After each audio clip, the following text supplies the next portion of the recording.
Olá, boa noite. Está no ar o Show Business, o mais tradicional talk show de negócios da TV brasileira.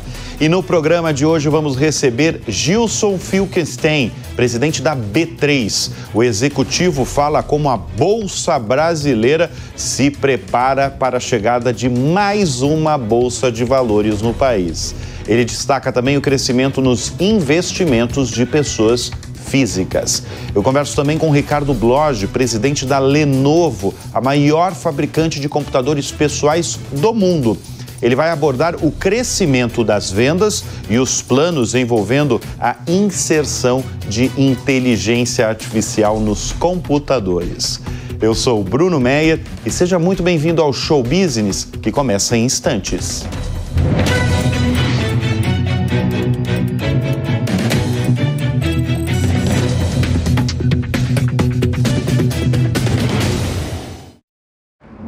O que é ser gigante? Para a CCR é entregar rodovias seguras. Já para o Antônio, é garantir comida para os brasileiros. Para a CCR, ser gigante é oferecer mais conexões aéreas. Para a Júlia, é permitir que a vida continue. Ser gigante para a CCR é oferecer um transporte sustentável. Para a Ana, ser gigante é trabalhar para mudar o futuro pela educação. Mover pessoas com excelência é o que nos faz gigantes. CCR 25 anos. Mover o Brasil é para gigantes.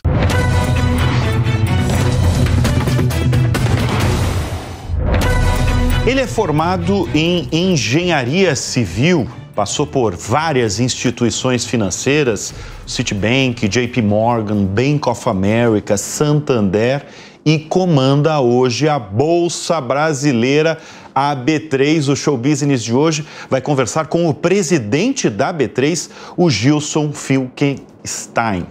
Obrigado pela presença aqui no Show Business, aqui no nosso estúdio, por ter aceitado o nosso convite. Gilson, vou começar falando de concorrência. Muito bem. Porque a gente tem visto grupos aí diferentes se movimentando para montar bolsas concorrentes da B3. Como é que você vê a possibilidade de ter, pela primeira vez, de a B3 enfrentar realmente uma concorrência? Bom, Bruno, primeiro um prazer estar aqui com você, super obrigado pelo convite para a gente bater esse papo aqui sobre mercados financeiros. Vamos começar com concorrência.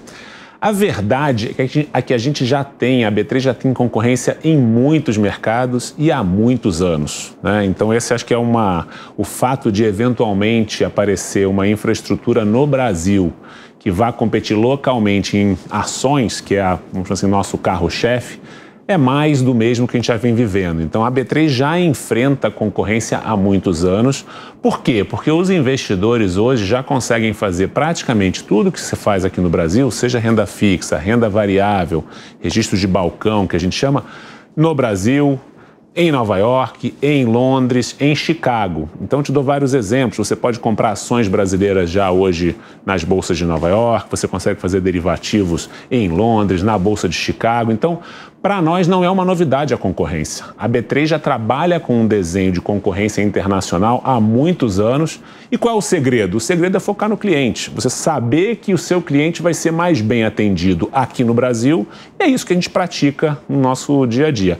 Então, assim, a vinda de uma infraestrutura para ações no Brasil me preocupa sob uma ótica de saber se a gente tem um mercado robusto o suficiente para absorver mais do que uma infraestrutura, porque muitas vezes a gente associa, né? Eficiência significa ter mais concorrência. Mas nesse mercado você tem alguns assuntos técnicos que podem não ser necessariamente tão bem atendidos com mais do que uma infraestrutura. E eu estou remetendo à liquidez, disponibilidade de liquidez, porque o que a gente precisa é cada vez mais volume de negócio. Mais investidor. Mais investidor, mais dinheiro, empresa, mais dinheiro. E se você fragmenta muito esse mercado, você fica com vários polos diferentes e você perde o benefício de ter o grande benefício da Bolsa de ser essa grande avenida ou feira ou shopping, como você queira, que junta os investidores, vários investidores, com os vários emissores. E aí essa liquidez é que é o fator mais importante para desenvolvimento do mercado. E como é que anda a demanda no Brasil? Já que estamos falando de demanda, que é uma preocupação sua. Não, isso é um bom ponto, Bruno. Muita gente fala assim, o mercado de capitais do Brasil está parado. Isso não é uma verdade. Por quê? Porque muita gente associa o mercado de capitais aos IPOs. Então não teve IPOs, o Brasil não tem IPOs há mais do que 2 anos e meio, então o mercado de capitais está parado. Veja, a gente acabou de vir de uma oferta subsequente da Sabesp aqui em São Paulo, uma operação de 15 bilhões de reais, terceira maior operação do mundo este ano. Várias empresas fizeram captações subsequentes, mas o grande fator que eu atribuo de desenvolvimento nos últimos anos no Brasil, o mercado de capitais, foi o mercado de renda fixa. O mercado de renda fixa multiplicou por 6 nos últimos 12 meses. Então, as empresas hoje emitem dívida, debêntures, CRIs, CRAs, FIAGROS, LCAs no mercado local e se financiam em prazos de 10, 15, 20 anos aqui no Brasil. Então, o mercado de capitais está bastante ativo, só que a gente fica um pouco com essa ressaca de IPOs e fala assim, puxa, então o mercado está parado. O mercado de capitais não está parado e o grande destaque nos últimos anos foi o desenvolvimento do mercado de renda fixa. De renda fixa, né? E os próximos 6 ou 12 meses, Gilson? Essa bola de cristal precisa nos dizer, né? Olha, Bruno, eu vejo, assim, um pouco mais o horizonte está ficando um pouco mais claro, né? Principalmente nos mercados globais, e eu estou falando de políticas monetárias, né? Então, deixa eu dar dois passos para trás para contextualizar. O mundo viveu mais do que quase 15 anos de juro zero, dinheiro muito barato. Aí veio a pandemia, estímulos monetários muito grandes de todos os países, isso gerou inflação e o juro teve que ser elevado no mundo afora. E isso é muito restritivo. Então, desde 2021, a gente tem todos os bancos centrais subindo os juros e os juros nos mercados globais ficaram em patamares muito altos. Isso drenou liquidez, como a gente já falou. E agora parece que a gente está vivendo um momento em que a inflação está arrefecendo, mundo afora, e tem a perspectiva de que, principalmente na economia americana, o Banco Central americano comece a cortar juros. E isso é muito bom para disponibilizar liquidez para mercados emergentes, como eu falei.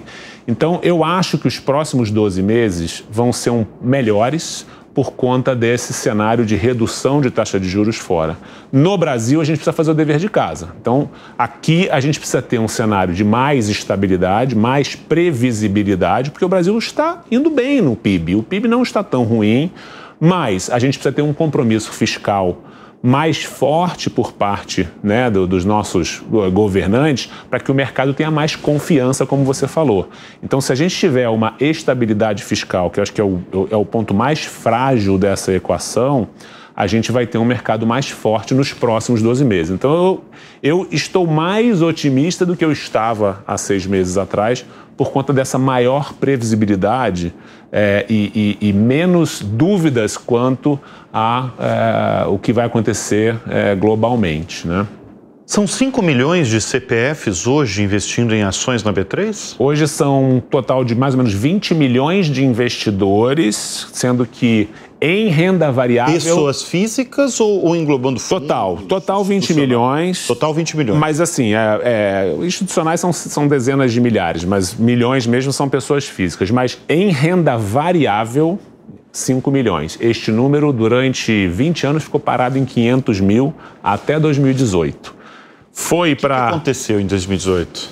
A partir de 2019, com um cenário de mais estabilidade, previsibilidade e queda de juros, lembrar que em 2019 a taxa de juros começou a cair em 2018, e a dúvida lá era se ela ia parar em 6, 7, e aí veio a pandemia e a gente foi para 2, né? Algo que a gente nunca imaginou que a nossa geração ia ver.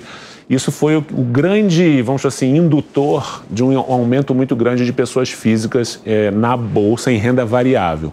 Esse número chegou a 5 milhões em 2020, final de 2020, bateu 6 milhões de contas, mais ou menos 5 milhões e 300 mil CPFs, e o curioso, Bruno, é que está estável. Ou seja, apesar do investidor talvez ter diminuído um pouco o portfólio em renda variável, ele continua lá.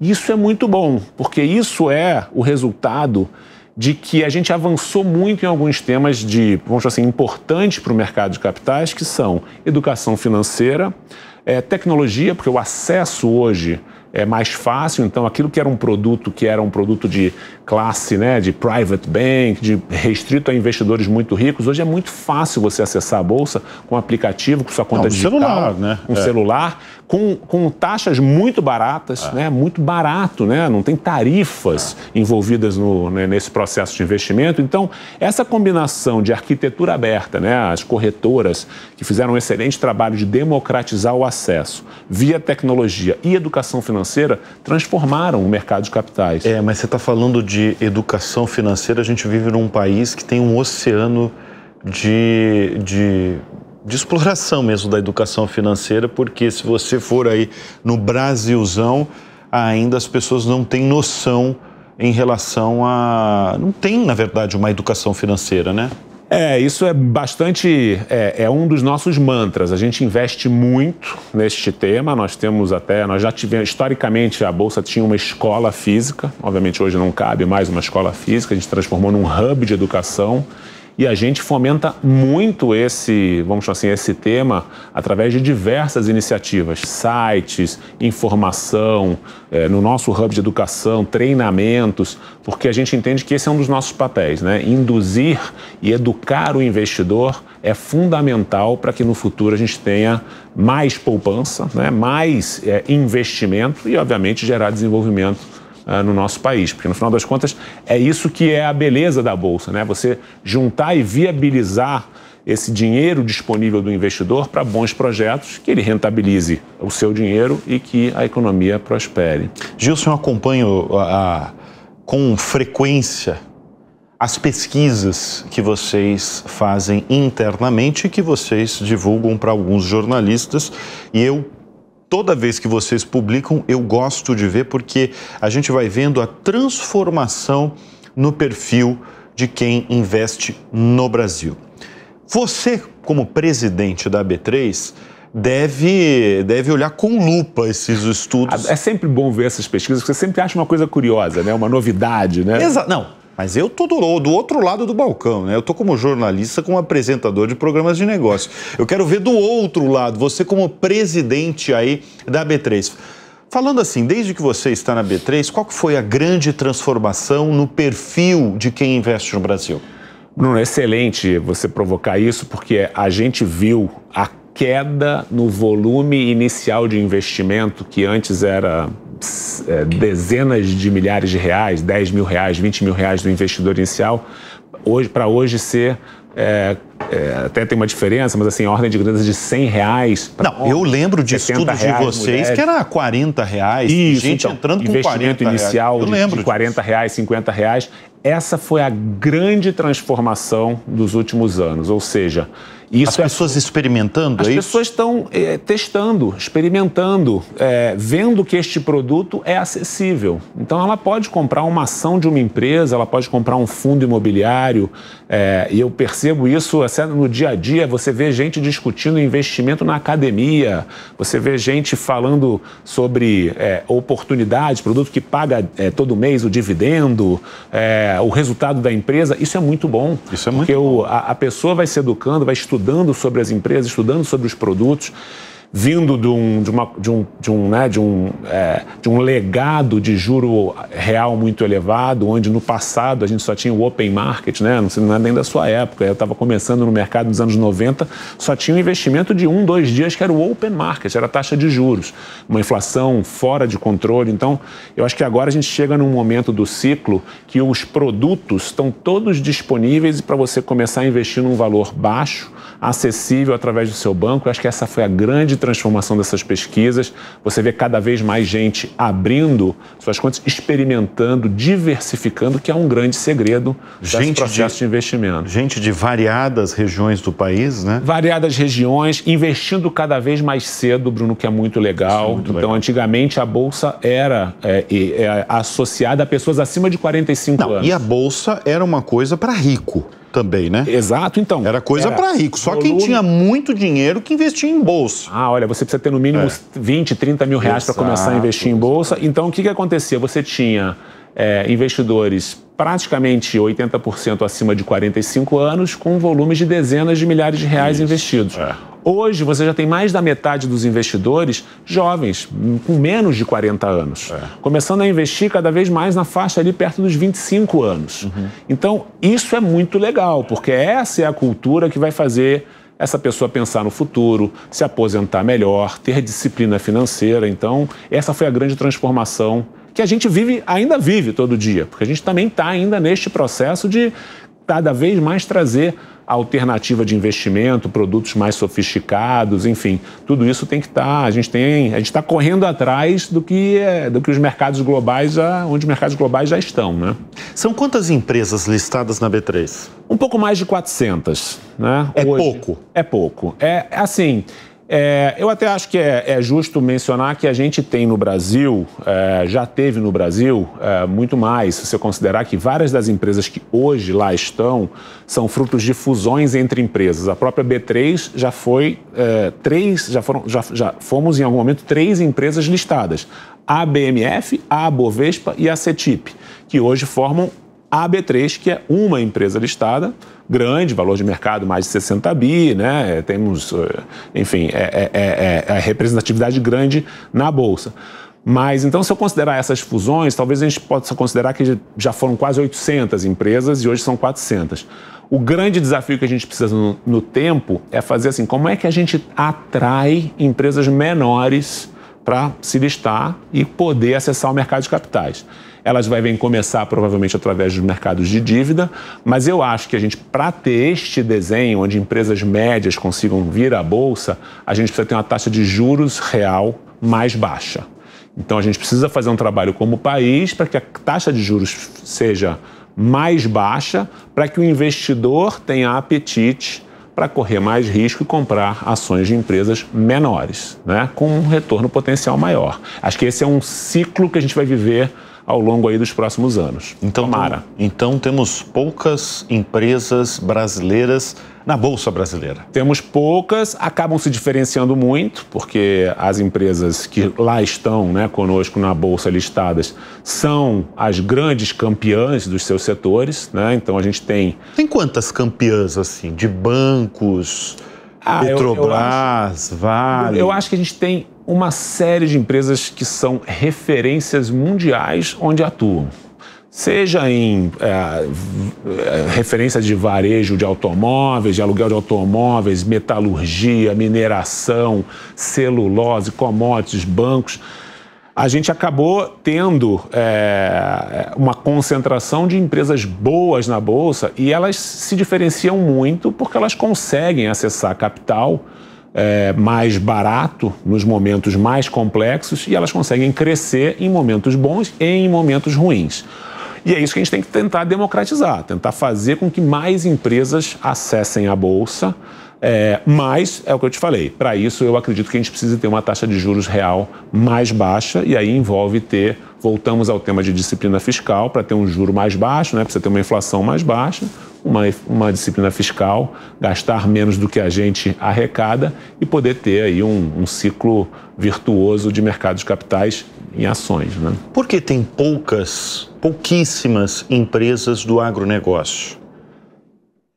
Sendo que o agronegócio representa tanto, né? 25%, tem gente que fala em 27%, até 30% do nosso PIB brasileiro. Eu vejo o copo meio cheio, né? A gente nos últimos anos listou várias dessas empresas. Cresceu um pouquinho, mas a gente saiu de um número muito pequeno e ainda é pequeno, né? Eu acho que o agro está começando a utilizar mais a Bolsa. O campo está indo para a Faria Lima? O campo está indo para a Faria Lima definitivamente. As empresas estão captando via os CRAs, as LCAs, os FIAGROS. Nós não tínhamos isso, né? Lembrar que esse setor se financiava exclusivamente no Plano Safra ou no Banco do Brasil. Então, se a gente olhar 10 anos atrás, as únicas alternativas de captação de funding para esse setor eram as captações subsidiadas e direcionadas, de alguma forma assim, pelo governo. Hoje, você tem uma série de produtos que fazem com que essas empresas consigam acessar capital, complementar esse capital que está lá dos bancos. Então, você tem as LCAs, os CRAs, os FIAGROS, as próprias debêntures emitidas por várias empresas do agro, além das empresas do agro que abriram capital. Então você teve, acho que eu lembro ali de pelo menos 5, 6 empresas que acessaram o mercado, algumas já acessaram novamente captações subsequentes para crescer e para adquirir outros concorrentes. Então acho que o campo está chegando mais perto da Faria Lima, o que é bom. O que é muito bom, até porque é o que você falou, é o setor que é o destaque nacional nos últimos anos e que tem a representatividade aí de 1/4 do PIB nacional. Bom, ao longo desse programa a gente pegou algumas pessoas para fazer. Não é todo dia que você tem a oportunidade de falar diretamente com a liderança máxima da Bolsa Brasileira e a gente tem a primeira pergunta externa. Não sou eu fazendo essa pergunta. Boa. A gente tem uma pergunta aí para o Gilson. Oi, meu nome é Arthur e eu queria saber se day trade é para qualquer pessoa. Bom, day trade é para qualquer pessoa, Gilson? Olha, eu acho que o day trade ele é uma atividade para investidores mais... Vamos explicar para o nosso espectador que talvez não conheça, porque para o mercado financeiro, evidentemente, todo mundo sabe, mas day trade é o quê? Day trade é uma atividade de você comprar e vender algum ativo no mesmo dia. Tá. Almejando, obviamente, ganho, um lucro financeiro. Exatamente. Você compra um valor e aí você quer... E você quer que, se você comprar, que suba, se você vender o que cai, você recompra melhor ou revende melhor e apura um ganho financeiro e você termina o dia sem nenhuma posição, apenas com o seu lucro. Então, vamos lá, Arthur, eu acho que o day trade exige um nível de conhecimento de mercados e um acompanhamento que faz com que ele não seja uma atividade que eu recomende para todas as pessoas. Nada impede de qualquer pessoa praticar um day trade. Comprei um ativo que eu achei que estava barato, ele subiu muito no dia, vou vender ou quero atuar. Mas ele exige um nível de dedicação, conhecimento e acompanhamento de mercado que é para um investidor mais profissional ou mais que tenha no mínimo tempo para acompanhar, analisar, estudar o ativo, se ele vai atuar trabalhando no day trade de uma ação, de uma moeda, de um índice. Então, isso faz com que eu acredite que não é para qualquer investidor que deva se iludir de que pode ganhar dinheiro ou viver apenas de day trade. Agora, nada impede de que todo mundo experimente e fale, puxa, será que eu tenho aptidão para isso? Desde que você tenha disciplina financeira e cuidado, você pode atuar no day trade. Você é um day trade? Eu não posso, porque a gente tem restrições você não pode. De compra de ações, permanência, então eu nem posso. Mas qual que é o seu perfil de investidor? Você é aquele cara mais super conservador, é arrojado, é agressivo? Eu diria que eu sou arrojado para agressivo e eu diversifico bastante. Eu acho que a maior parte da minha carteira é em renda fixa. A gente tem, como eu falei, um juro real elevado, diversas alternativas de investimento vamos chamar assim, na área da renda fixa, principalmente agora as debêntures incentivadas, crédito privado, que é uma área que proporciona bons retornos, que eu chamo com as empresas high grade brasileiras, né? As empresas de nível de investimento que emitem dívida, então você consegue comprar bons ativos, normalmente indexados à inflação, à IPCA, então eu gosto muito desses ativos. Do IPCA, indexado ao IPCA. Isso, debêntures indexadas à IPCA ou fundos de debêntures, né? Você escolher um gestor que compre isso para você. Então, e eu também sou acionista da B3, principalmente, e gosto bastante do mercado de renda variável. Por quê? Porque o mercado de renda variável, ele é um mercado que ele normalmente é assim, ele dá muita oportunidade para o investidor que é paciente. Existe até um desses gurus, né, que acho que foi o Buffett que falou, que o mercado de renda variável é o mercado dos pacientes contra impacientes. Isso. Então, quem tem paciência, clássica, quem estuda o mercado, quem conhece as empresas, vê a oportunidade de comprar barato, não significa que você vai comprar no ponto mínimo. E você tem que ter apetite para você comprar, digamos, a 10, ver a ação cair para 5 e saber que 10 já era barato, 5 é mais barato ainda e que você, sabendo o que está fazendo, saber também diversificar se você está com. Então, eu também gosto do mercado de renda variável e também sou um grande acionista da B3. O que um investidor, seja inicial, seja com trajetória aí longeva no mercado financeiro, o que ele tem que fazer em momentos tensos? Esse momento que você acabou de falar, por exemplo, você compra lá uma ação cotada a R$15 e dias depois, no dia seguinte, cai 60%. O que ele tem que fazer, Gilson? Bruno, depende. Aqui é o seguinte... Ser paciente, como o Warren Buffett fala? Eu acho que, assim, primeiro, a recomendação que eu dou é a seguinte: o investidor nunca deveria ter concentração de alocação num só ativo, porque senão ele bate o desespero. Então, se ele tem o patrimônio dele nesta ação que caiu 60%, ele não vai conseguir ter frieza e tranquilidade para poder gerenciar essa posição. E é um dos maiores erros que os investidores fazem é alocar demais em um determinado ativo. A beleza de diversificação e de você poder distribuir o seu dinheiro entre vários produtos, seja renda variável, renda fixa, fundos imobiliários, BDRs, e você tem todo esse acesso na sua corretora através da B3, disponibilizados na B3, você consegue ter o teu portfólio rendendo bem. Você não pode se apaixonar por uma posição de ter apenas um ativo. Agora, se você conhece aquele ativo e entende o motivo da queda, é o momento de oportunidade de você aumentar a sua posição, se você conhece bastante bem aquele ativo. Agora, se aconteceu alguma coisa que você não previa com aquele ativo, o ideal é que você saia daquele ativo e permaneça em outros que têm mais potencial. Ou seja, desde que você conheça bem o que você está comprando, você pode aumentar a aposta. Se você não sabe o que você está comprando, você deveria não se apaixonar pela posição e sair, lavar o rosto e entrar em outro. Né? Então, acho que quando você conhece bem o ativo, a Bolsa te dá essas oportunidades de longos períodos que as empresas ficam negociadas por preços muito baixos. O problema é que quando subir, vai subir muito rápido. Então, você não vai ter tempo de reagir. Então, você tem que ter paciência e estômago para acompanhar e saber que vai ter períodos em que você vai ter ali um pouco de dor de barriga para acompanhar as empresas que você tem no portfólio. E, normalmente, quem tem paciência e disciplina ganha dinheiro. É vencedor. É vencedor. Gilson, você começou em 1990, né, na área de tecnologia... 93. 1993, num banco, né? Na área de tecnologia. Na área de tecnologia de um banco. Qual que foi a maior revolução que você vê aí no setor todo? Foi a digitalização? Foi agora a inteligência artificial?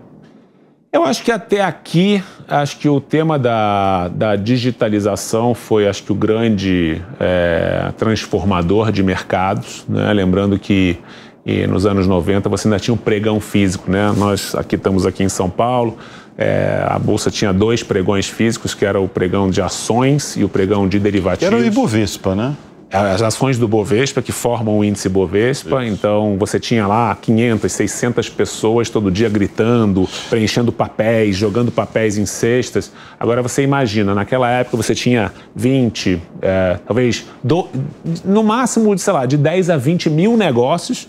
Foi quando você percebeu que falou assim, olha, eu tenho uma limitação de crescimento.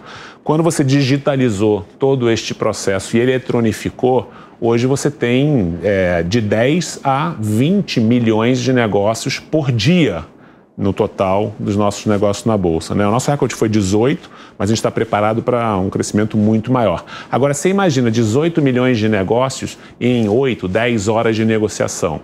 Nem dá. Tem milhares de operações por segundo. Então, acho que essa foi a grande transformação, você poder ter tudo isso digitalizado com acesso fácil e barato. Acho que isso foi. E a inteligência artificial acho que é o futuro, né? Acho que a gente todo mundo agora está aprendendo, testando, treinando, promete muita produtividade, vamos ver onde isso vai nos levar. Gilson, a gente abriu o programa falando sobre concorrência. E eu vou abrir este bloco falando novamente de concorrência e eu vou ser bem específico, porque foi muito propagado, principalmente pelo prefeito do Rio de Janeiro, Eduardo Paes, a Bolsa do Rio. Como é que os clientes da B3, da Bolsa Brasileira, veem essas novas possíveis bolsas? E eu vou ser específico, essa Bolsa do Rio. Bruno, vamos lá. A gente, é o que eu te falei, assim, a gente não vê dos nossos clientes uma demanda por uma nova bolsa. A gente tem discussões no dia a dia de desenvolvimento de novos produtos, desenvolvimento de novas funcionalidades. E essa é uma disciplina que a gente tem muito grande de ter essa agenda de desenvolvimento de produtos sempre compartilhada com o mercado. E a gente até peca, às vezes, por lançar produtos antes da hora que o mercado precisa efetivamente dos produtos, né? Eu vejo o competidor e respeito, obviamente, a entrada do competidor, mas eu não vejo assim uma grande diferenciação na oferta que essa bolsa vai prover. Ah, mas porque eu posso ser mais barato? Eu tenho medo da liquidez, eu tenho medo, muitas vezes, que o custo final para o cliente suba. Porque, assim, existe um tema técnico que, se a sua corretora recebe a ordem para execução, ela vai ter que ver aonde vai estar mais barato, na bolsa A ou na bolsa B. Ela vai ter que receber o que a gente chama de 2 dados de mercado. Ela vai ter que saber rotear, ela vai ter que supervisionar se ela manda para cá ou para lá. Este custo também vai ter que ser incorporado ao preço final do investidor. Então, a experiência mostra que muitos mercados desenvolvidos, os mercados não têm muitas bolsas. Eu não vou fazer aqui a defesa de que só precisa ter uma bolsa. Acho ótimo que tenha. Já temos competição das bolsas americanas, por exemplo. Se fosse muito mais barato negociar ações via ADR nas bolsas lá fora, os investidores brasileiros institucionais e fundos já estariam negociando lá fora. E a gente tem a maior parte do volume negociado aqui. Então, eu acho que são mitos de que mais competição vai trazer mais eficiência. Em alguns setores, essa equação ela não é necessariamente uma verdade. Você acha que se você tiver 20 bolsas no Brasil, você vai ter mais eficiência? Eu tenho certeza que vai ser muito ineficiente. Uhum. Aí vem alguns argumentos como, mas nos Estados Unidos tem 10 bolsas, 12 bolsas. Pois é. O mercado americano não dá para comparar 140 vezes maior que o brasileiro. 140. O que está em bolsa, fora o que é internalizado, que é uma prática que não é permitida no Brasil, dada a pequena liquidez. Então, eu acho que a gente estudou muito isso, a gente entende que o grande foco tem que ser o cliente. A grande oportunidade desta bolsa ou de outras bolsas entrarem para competir é na diferenciação de produto ou tecnologia. Se a bolsa brasileira, se a gente, a B3, não conseguir não tem tecnologia ou não tem capacidade de desenvolvimento de produtos de forma rápida, a experiência mostra que essa é a melhor oportunidade que um novo entrante tem. E isso eu garanto que vai ser difícil essa nova bolsa ganhar da B3. Nós conversamos neste programa com o presidente da B3, a Bolsa Brasileira, o Gilson Finkelstein. Obrigado pela presença aqui. É isso, valeu, super obrigado. No Show Business. O Show Business vai dar uma breve pausa e volta em instantes.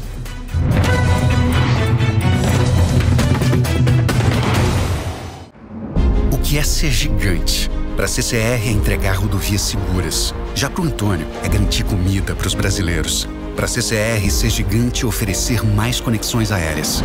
Para a Júlia, é permitir que a vida continue. Ser gigante para a CCR é oferecer um transporte sustentável. Para a Ana, ser gigante é trabalhar para mudar o futuro pela educação. Mover pessoas com excelência é o que nos faz gigantes. CCR 25 anos. Mover o Brasil é para gigantes.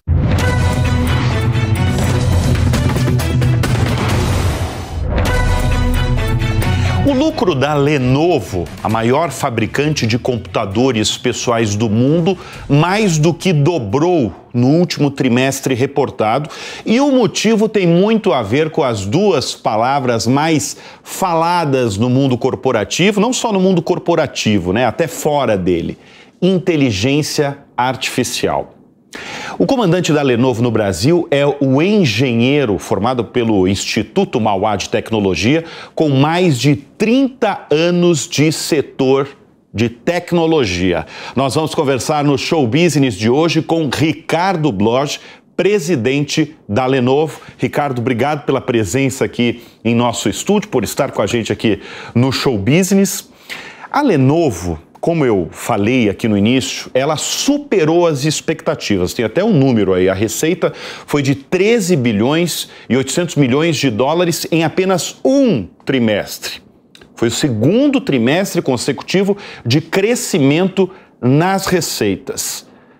As pessoas voltaram a comprar computadores pessoais, Ricardo? Bom, Bruno, boa noite, obrigado pela oportunidade de estar aqui com vocês.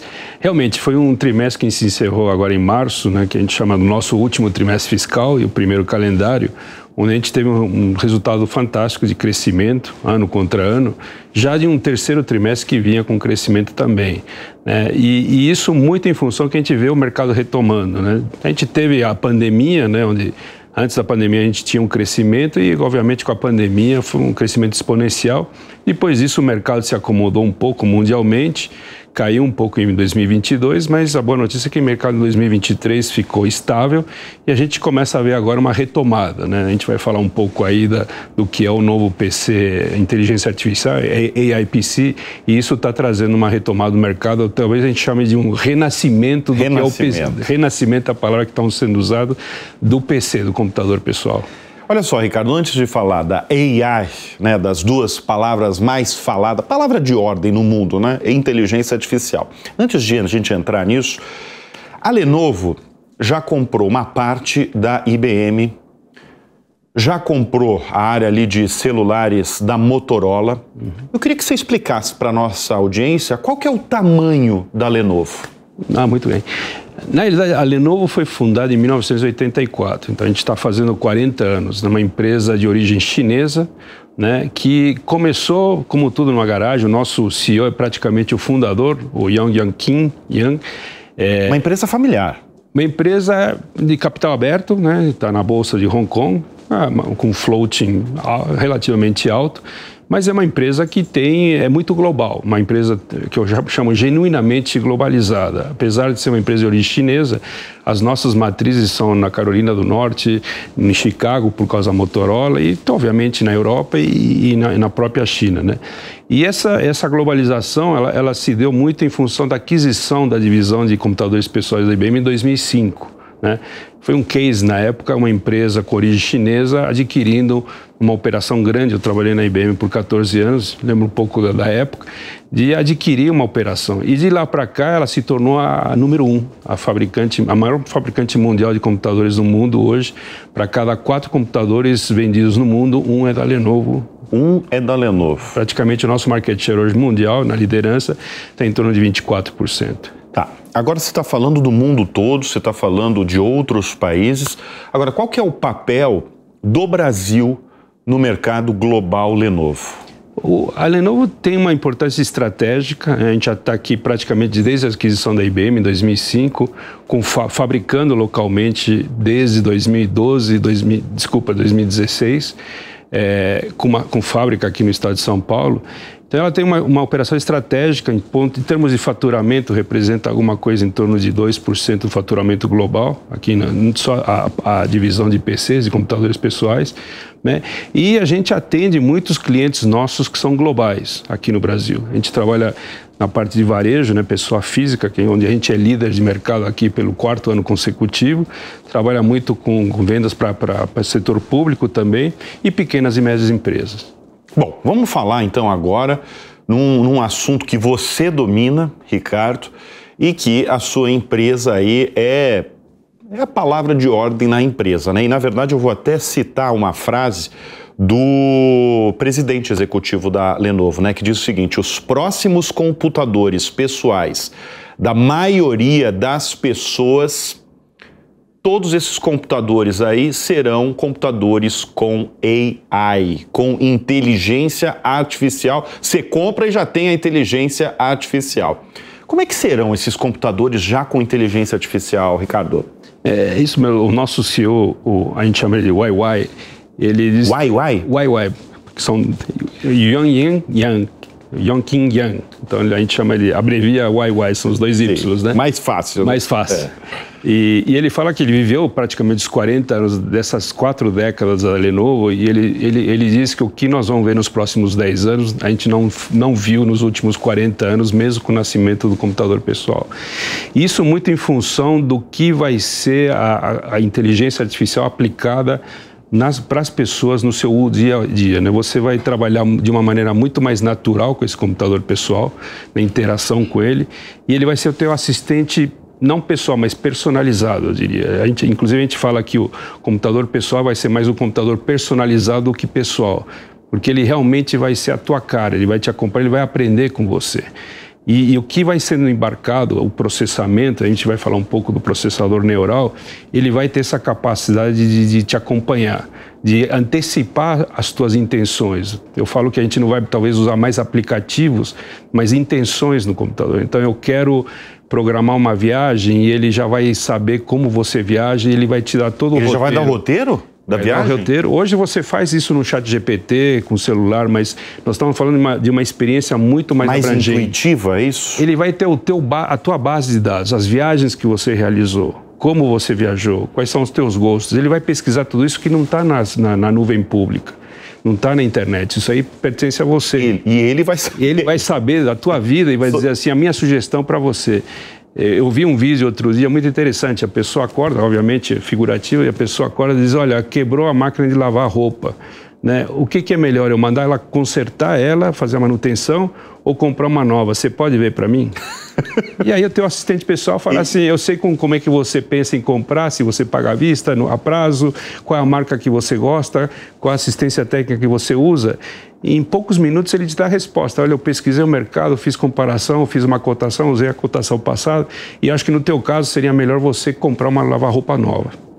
Ele vai ser, então, na verdade, ele vai ser muito mais, ele vai ser um assistente de vida ali, né? Ele vai ser ele vai ser quase a gente.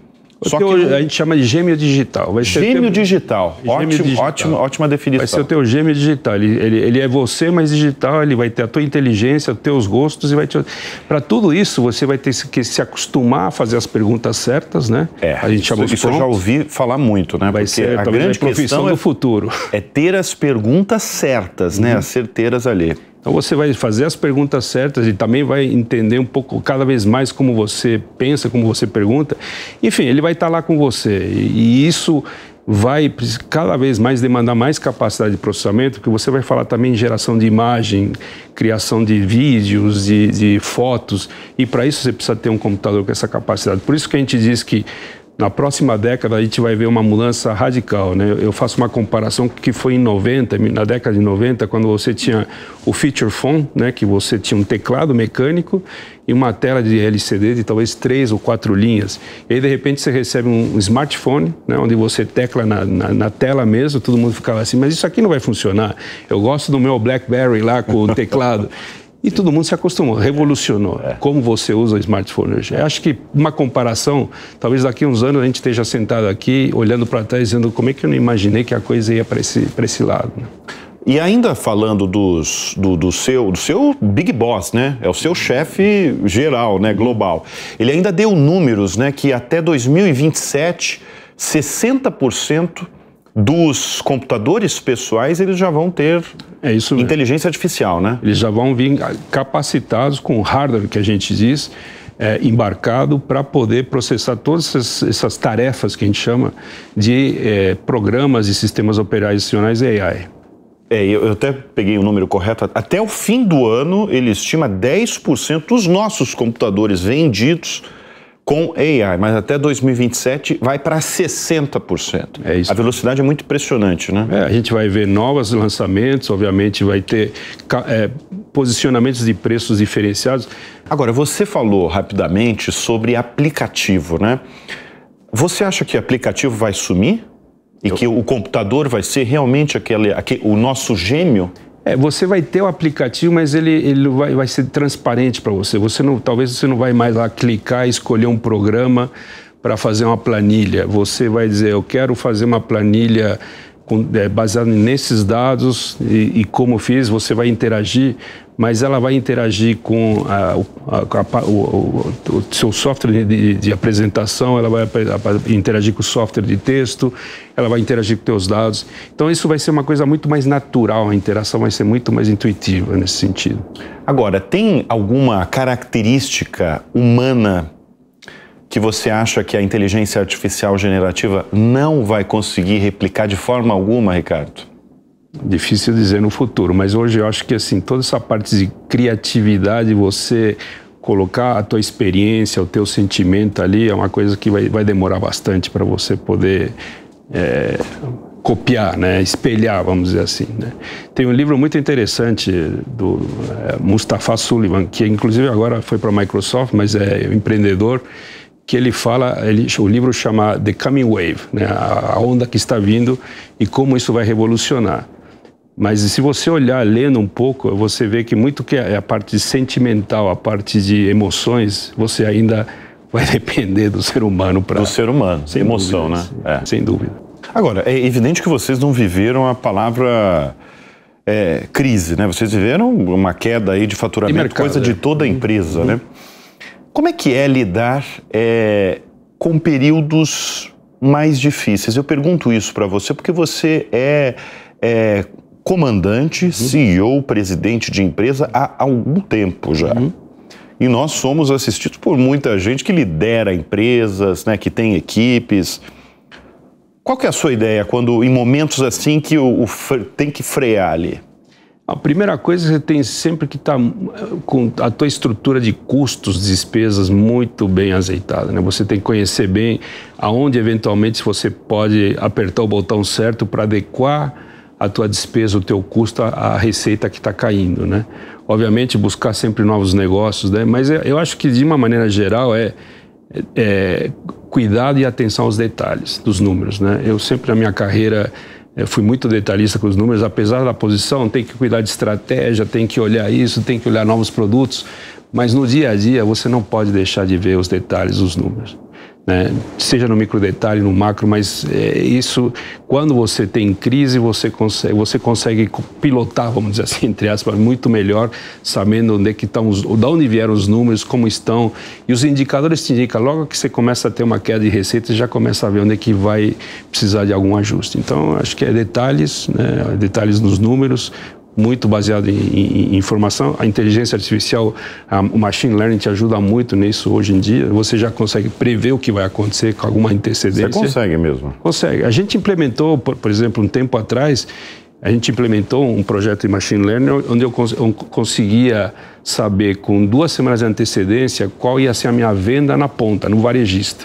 É uma previsão, né? É uma previsão, é preditivo, é machine learning, você tem os dados e você consegue dizer, olha, o dólar subiu, o meu concorrente baixou o preço, vai ter feriado, e o modelo, o algoritmo, conseguia te dizer quanto ia ser a tua venda. Então você fala, bom, se eu vou vender menos, eu vou fabricar menos, né?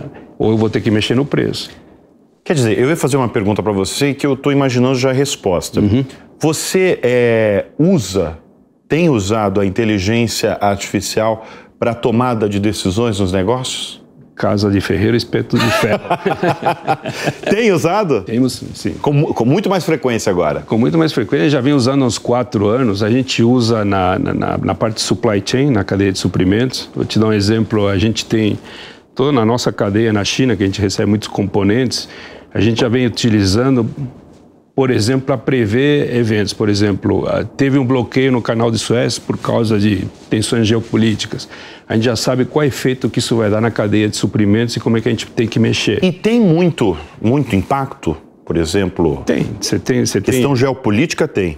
Não, tem, mas você tem as condições climáticas também. Então, assim, tudo isso está dentro do algoritmo, né? Então, com isso, você consegue prever, puxa, eu vou, com isso que aconteceu, eu vou atrasar minha entrega num produto nos Estados Unidos, ou vou atrasar a entrega de peças para o Brasil. Então, com esse modelo, você consegue reagir. Agora, Ricardo, são mais de 30 anos de setor de tecnologia, você passando aí por gigantes, né? IBM, Dautec, Lenovo, onde você está atualmente. Como é que você define esse momento atual?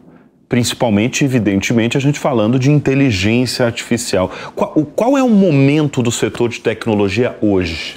Olha, olhando para trás, eu digo assim, eu vivi o começo do computador pessoal, a gente acaba entregando a idade aí. Eu vivi... Não, eu falei mais de 30 anos, vai. 30, 32, 35, vai. Eu vivi o início da internet, né? E vivi o início do smartphone. Sem dúvida, para mim, a internet foi um divisor de águas, né? A criação da internet. Logicamente, sem o PC não teria internet, mas foi o divisor de águas pelo que você vê hoje. Mudou a maneira como a gente compra, né? Basta ver o que você vê. Mudou o comportamento do mundo, né? reeducou as pessoas, como é que você se relaciona através de redes sociais, como é que você se informa. Então, isso foi a grande transformação. Eu acho que a gente vai viver uma transformação tão significativa como aquela, talvez. Agora com a inteligência nos próximos artificial. 10 anos. A gente tem noção do que vai vir? Você, como profissional imerso nesse setor, você tem noção do que a gente vai viver? Olha, mesmo projetando, eu vejo assim, um aumento enorme de produtividade, eu vejo grandes problemas de saúde da humanidade conseguindo ser resolvidos de uma maneira mais rápida, né? Pelos modelos, você olhar nesse livro, a combinação de computação quântica com biologia sintética e com inteligência artificial, eu acho que ele vai acelerar exponencialmente vários problemas que a gente vive hoje na humanidade. Você falou de saúde, eu falei com um executivo recentemente que falou exatamente isso que você acabou de falar. Se o mundo viver longe disso, né, uma pandemia novamente, que uma vacina vai ser ainda mais rápido do que a vacina aquilo ali. Por conta de inteligência artificial, por conta de dados. É isso mesmo, Ricardo? É isso mesmo. Você vai conseguir sintetizar proteínas de uma maneira muito mais rápida, sem precisar fazer tantos testes.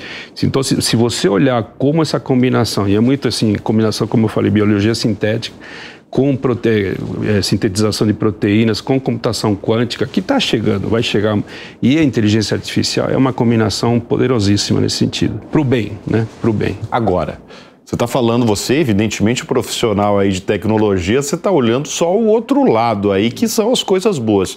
Mas eu acho que o mundo está de olho na inteligência artificial. Eu até chamo aqui nos programas da Jovem Pan que inteligência artificial virou uma conversa de boteco, né? Todo mundo fala, todo mundo dá pitaco e todo mundo, de certa forma, Ricardo, se preocupa. Se preocupa por quê? Porque tem aquela velha discussão da perda de postos de trabalho. Porque você acabou de falar aí de produtividade, tem muita gente que acha que vai acabar muitas centenas de milhares de posições de trabalho. Qual que é a sua ideia disso? Vai ter muito desemprego? É difícil dizer, assim, pode ter no começo, pode, mas se você olhar para trás o que aconteceu quando se substituiu uma máquina de escrever com datilografia, são exemplos simples, né? Mas o que acabou acontecendo... Que são as transformações que acontecem na sociedade, no mundo. As fábricas, robôs, né? Eu trabalhei com automação e robótica, robô existe há mais de 45 anos. Agora que está começando, talvez, a ser mais utilizado, nós estamos usando robôs, mas com inteligência artificial, porque o custo caiu.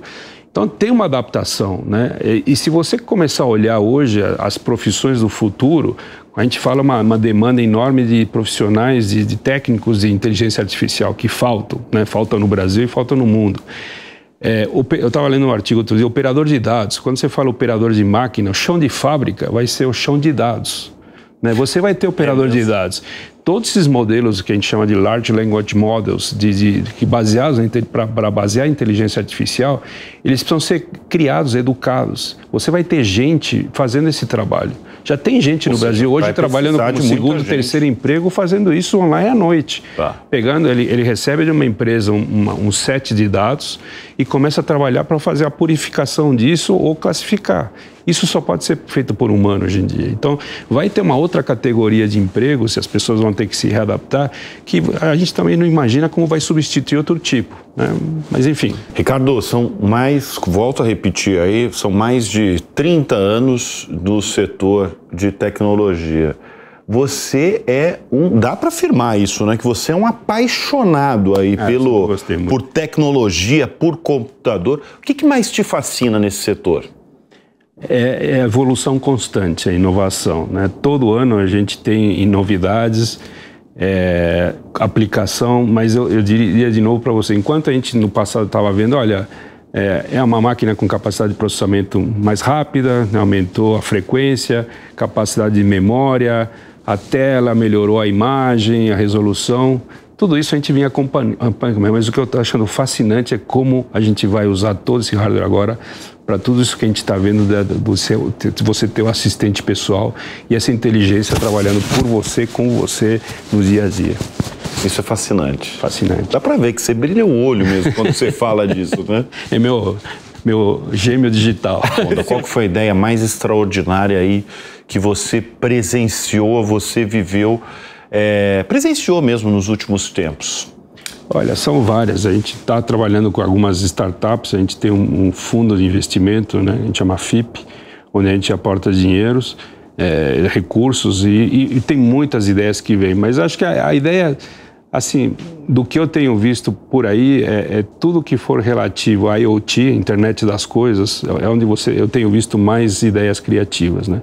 Então, tudo que é como você conseguir medir remotamente um aparelho, gerenciar esse aparelho remotamente, são ideias simples, mas muito produtivas nesse sentido. E como é que anda esse setor aí de startups? Porque aqui no Brasil, em 2020, 2021, a gente via startup recebendo aporte que você até via determinados negócios aí que você falava, nem vale tudo isso, porque eram muitas centenas de milhões ali sendo investidos. Aí tivemos uma quebra de um banco na Califórnia, né? Silicon Valley.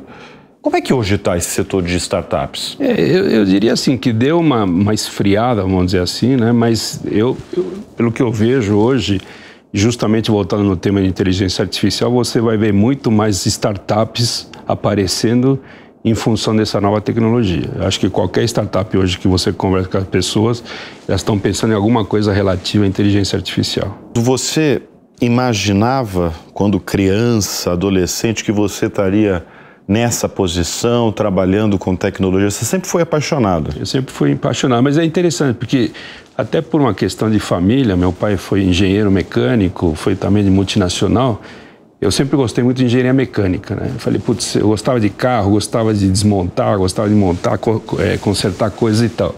Mas eu lembro direitinho que quando estava para tomar decisão, eu falei, vou fazer engenharia mecânica, vou mexer com autopeças, com carros. Eu lembro de ver uma revista americana falando do circuito integrado. Na época não era um dos primeiros, mas falava muito do futuro do que ia ser eletrônica. E aquilo mudou minha cabeça. É mesmo? Senão eu estaria aqui hoje falando de carro com você.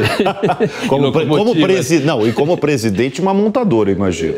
Talvez uma montadora. Mas assim, a hora que eu vi aquilo, eu falei, isso aqui é o futuro, é por aí que vai.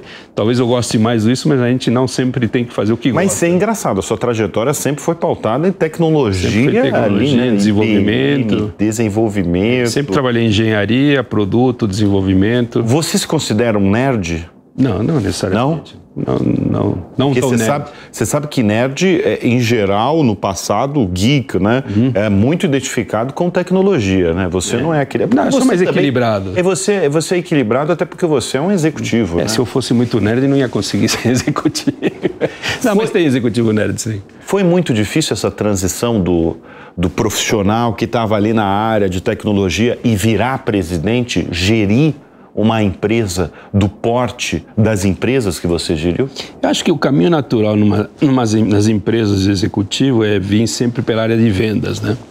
Normalmente várias empresas que eu trabalhei, sempre as pessoas que lideraram as empresas, com raras exceções, vieram de toda uma carreira de vendas. Precisam ser bons vendedores? Precisa conhecer o mercado, ser bom vendedor e tal. Meu caso foi um pouco diferente. Eu já vinha muito da área técnica, fui presidente de uma empresa que vendia, mas vendia serviços, talvez não uma marca e um produto. Então foi minha primeira experiência. Mas assim, mesmo você sendo um gestor com mais um background mais técnico, quando você tem uma equipe muito boa, como eu tenho a felicidade de ter, você, na realidade, tem que ser um gestor de pessoas, né, e que conhecem muito bem o que fazem e tocar esse time. Então, não necessariamente você tem que ser o expert em vendas e conhecimento de marketing e marca, né? Então, por isso que eu vejo que a gente consegue navegar bem. Ô, Ricardo, vou fazer a pergunta que eu faço para todos os convidados que passam por essa cadeira aqui no Show Business. Quem são as suas referências na vida, no mundo dos negócios? Bom, no mundo dos negócios, começar ao contrário, obviamente, o nosso CEO, né, o Yuanqing Yang, o YY, que a gente chama. Como é que é o nome dele? O Yuanqing Yang. Muito bem. A gente chama não vou nem arriscar falar, viu? Não vou nem eu consigo. Tá? Pela história dele, né, ele ter praticamente entrado na empresa, fundado e transformado a empresa no que ela é hoje, né? Na China e pela estratégia dele de aquisição de uma multinacional, é um case, né? Assim, é uma pessoa que você conversa com ele, uma pessoa com uma cabeça global, ou seja, apesar da cultura muito forte chinesa, ele pensa com uma cabeça global. E um exemplo de determinação, né? De como é que uma empresa dessas pode, de repente, tomar o mercado e ser líder, né? O Jeff Bezos da Amazon, por um motivo muito simples, né, que eu acho que é muito importante, é o foco no cliente, né? Se você conversar com muitas pessoas da Amazon, você já deve ter conversado. Sim. A primeira coisa que aparece é o cliente. É o cliente, tudo começa no cliente e vai para trás, né? E é uma coisa que é uma cultura, né? É fácil falar, difícil de fazer. Então essa coisa do foco no cliente, tudo ao redor do cliente, eu acho que eu tenho muita admiração pelo que ele conseguiu fazer em função disso. Olhando para o Brasil, uma pessoa, até por causa que trabalhei no grupo, eu li a biografia dele, não tive a oportunidade de conviver, Olavo Setúbal, pelo que ele fez, né? Um banco que começou digital lá atrás, né? Se você olhar um pouco a história, né, do banco, ele foi um dos primeiros bancos a usar tecnologia, e por isso que foi criado a Itautec na época, 30 e poucos anos atrás, e um visionário, porque ao mesmo tempo que era um engenheiro que gostava muito da engenharia e criou empresas de tecnologia, ao mesmo tempo ele conseguiu criar um banquinho, que eu diria que é o Banco Itaú. Então eu tenho muita admiração por isso. Quero agradecer a sua presença aqui no estúdio, foi um grande prazer, um grande papo aí sobre muitos assuntos, mas o tema central, evidentemente, foi inteligência artificial. Muito obrigado pela oportunidade. Bom, o Show Business vai ficando por aqui. Muito obrigado pela sua audiência, pela sua confiança. A gente volta na semana que vem. Até lá. Tchau.